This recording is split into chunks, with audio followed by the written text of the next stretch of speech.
Hi, Chris here from Outdoor Revolution. Today I'm going to show you how to set up the Modena Family Wardrobe. The wardrobe has ample room inside it to hang any clothes and fold and stash any clothes, shoes or boots. Gives you plenty of vertical space to make sure you make the most out of your tent or awning, and gives you a little bit more living space to play around and lounge around in. Let me take you back to the start and show you how this was actually set up so you can follow these as some guidelines on your next camping trip. Okay, so setting up the family wardrobe, the Modena wardrobe, one of our largest, is a very simple thing to do. It takes 10-15 minutes maximum. I might take a little longer just due to the fact that I'm trying to describe this as we go along. However, for the sake of your sanity and even mine, I'll be editing parts out to make sure you can clearly see and speeding up some of the process where needed and necessary, so not to waste your time too much. But if you'd like to just watch this one go up, it should be a fairly quick video. So obviously in the actual bag itself, let's find the zip. Get this out. We've got plenty of bits here, making a bit of a racket. We do have long poles, super long poles. Should be some more of there. Super long, super long. These you'll see are actually corded and connect together. We have the corner pieces. So 1, 2, 3, 4, 5, 6, 7, 8 corner pieces. Now, some of these corner pieces have feet on that unscrew and some don't, so just keep an eye out for that, because the feet go to the bottom, the corner pieces that don't go to the top. There should be some short poles, 4 of. From repeating myself, it's because of the metallic racket, and some medium-sized poles. These are slightly shorter than these when they're fully extended. So they're for your base and your tops. These are for the support. Pretty easy. You then have quite a few, 4 shelves, I think. 1, 2, 3, 4. 4 shelves. We have a small shelf. That's for the hanging wardrobe size. We have the actual top of the wardrobe. The big boy goes there. And then we have the wardrobe fabric itself, this very heavy denier fabric. Ta-da. So this is the main wardrobe. So hopefully get this shown to you, really simple on the setup. But from here on, I'm just going to go through some of the process. You'll see this go up. Try to keep this video short for you all. Okay. So first thing I want to do, make sure I can work this so you guys can see. I want to find the tops. So I'm going to find the tops of the wardrobe. So that's the 4 tops. That's my 4 feet. And we'll be coming back to that later. Very, very easily find the bottom of your wardrobe, which is the Velcroed side. And I'm going to work on the top. So you've got sleeves, short sleeves on the sides, long sleeves at the front and at the back of the wardrobe. And so 2 short poles for the sides, 2 long poles for the front, not the longest. Thread them through.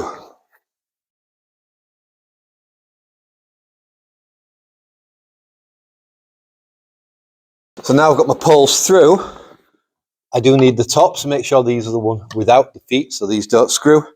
You will notice that you do have 2 shorter, I know you can't see it from there, but you do have 2 shorter arms off the corner and the longer arm. The longer arm is to go down into your support struts. So we're just going to put the 2 shorter corners in, and I'm not going to put any tension on that. I'm not going to push it too just yet. I'm just going to pop them in.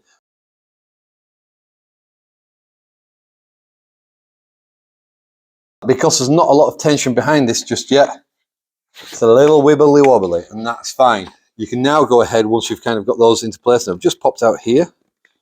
Again, there's only 2 poles going into these, so actually quite easy to put them into place and just squeeze these poles together once done, just to get that locked down tension. Now, don't worry again, if it's still a bit wibbly wobbledy, it should be a fairly good flat angle. And that's your top done. We'll just set these up. They just easily slip into each other. And the shock cord in there, or the shock wire, will hold them together nicely as well, making sure that they pack away easy. But they're just going to go into the sleeves at the front and 2 at the back again. We'll just thread them in now.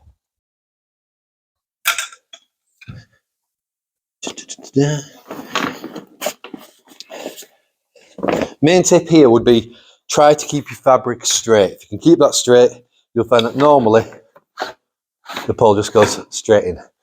And again, I'm not going to connect the pole into the top of that base yet. We're just going to thread these poles.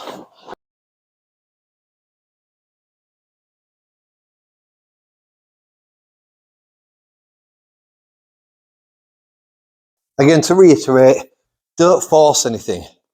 You'll find that if you just work sensibly with a nice straight area, it will all go straight through. Forcing anything is only going to probably damage something in the future, and we want these to last for you as long as possible. And with this kind of heavy fabric, they really should. The other thing to take note of, you probably want a clean working space, and hopefully your tent or awning's already up now, and you're doing this inside, probably on a fresh carpet with your tent or awning on a footprint, and everything's smooth and settled and lovely.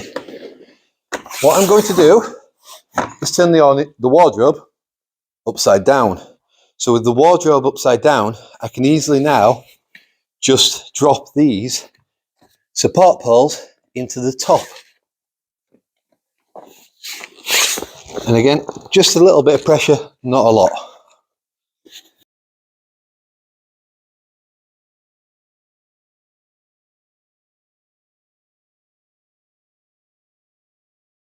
And this is where people do get a little stuck. If I was to continue building directly onto this frame, I'm going to get 3 points of pressure on the corner, where finally, eventually, the last corner will be one beam, one pole, this support pole and a shorter pole, all trying to come together into one section. And it's a nightmare. It's very hard to do. So the reason there's no sleeves on the base where the feet go, make sure your feet are pointing down, is so that you can actually build the base separately.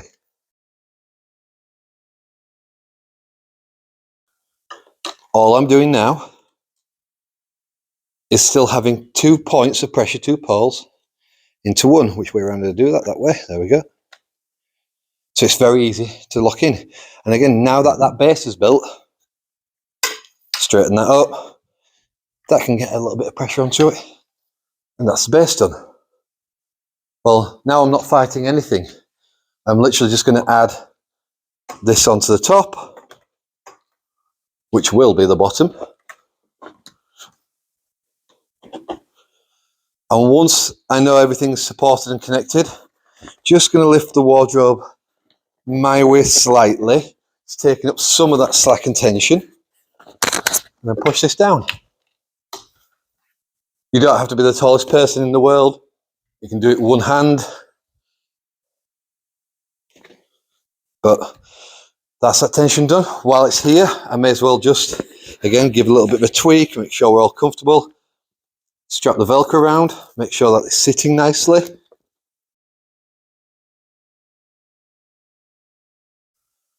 That's the hardest part of the wardrobe build. All thing we do is go topsy-turvy. Job done. Now I've realised I'm missing a pole. I think it's in here, which is the wardrobe pole. We'll come round to that in a second.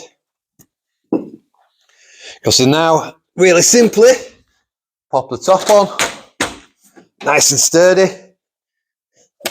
Small shelf goes into the big wardrobe side. And again, we can put the bar in here. There's a couple of loops that I know you can't see, but I can. So that bar goes in there. There we go. Sits and hangs and holds. so we can actually hang clothes. So we can hang clothes in this side, shoes at the bottom, and then we've got the shelves for the other side, which are right here.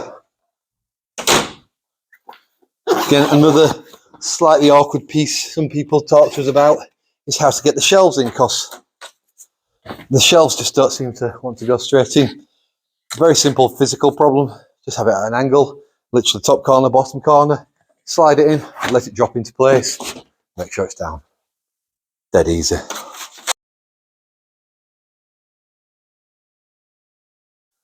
Roll your doors back if needed. Only doing it here for display purposes.